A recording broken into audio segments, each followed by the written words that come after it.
আজকে তৈরি করব খুব সহজ একটা রেসিপি। কোনো নামি দামি ক্রিম বা কাস্টার্ড পাউডার ব্যবহার করব না। মাত্র 2টা উপকরণ ঘরে থাকলে আপনিও তৈরি করতে পারবেন এই গরমে একদম কলিজা ঠান্ডা করার মতন রেসিপি।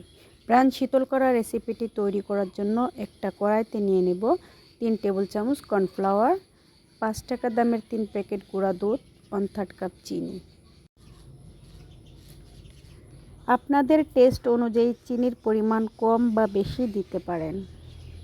হাফ লিটার দুধের জন্য 1/3 কাপ চিনি ঠিক আছে। চুলা কিন্তু আগে জ্বালানো যাবে না। দুধ দিয়ে সমস্ত উপকরণ মিশিয়ে তারপর চুলা অন করতে হবে। তো দেখে নিলেন আমি এই যে দুধটাও দিয়ে দিয়েছি। এখন সমস্ত উপকরণগুলো ভালোভাবে মিশিয়ে নেব। খুব সুন্দরভাবে মিশিয়ে গেলে তারপরে আমি চুলা অন করে দেব। দেখতে পাচ্ছেন আমি চুলা অন করে দিয়েছি। তো চুলা জ্বালিয়ে অনবরত নাড়তে হবে। যেহেতু কর্নফ্লাওয়ার দেওয়া আছে জমাট বেঁধে যাবে। নাড়াচাড়া করতে করতে দুধ অনেকটা ঘন হয়ে আসবে।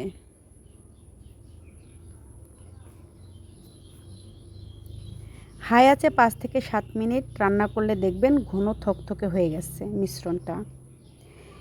এই পর্যায়ে চুলা থেকে নামিয়ে নেব। কনসিস্টেন্সিটা যেরকম থাকতে হবে, ঘনত্বটা আমি দেখিয়ে দিচ্ছি। তো ঠান্ডা হওয়ার পরে আমি একটা মিক্সিং জারে নিয়ে নিচ্ছি। এবার আরও 1 প্যাকেট গুঁড়ো দুধ দিয়ে দেব।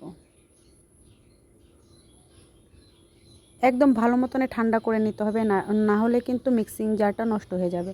এখানে আমি 20 থেকে 25টা কাজু বাদামও নিয়ে নিয়েছি। তো সমস্ত উপকরণ আমি একসাথে দিয়ে তারপর আমি ব্লেন্ড করে নেব খুব ভালো করে। আমার এই রেসিপিটা ফলো করলে কিন্তু আপনারা খুব সহজেই বাড়িতে তৈরি করতে পারবেন। তো আমি ব্লেন্ড করে আমি 2টা ভাগে ভাগ করে নিয়েছি, যেহেতু আমি একটু কালার মেশাবো। কারণ দোকানের আইসক্রিমগুলো খেতে দেখতে কিছুটা আকর্ষণীয় লাগে, যেহেতু কালার দেওয়া থাকে। তো আমি সামান্য ফুড কালার দিয়ে দিয়েছি, এখানে অরেঞ্জ ফুড কালার দিয়েছি।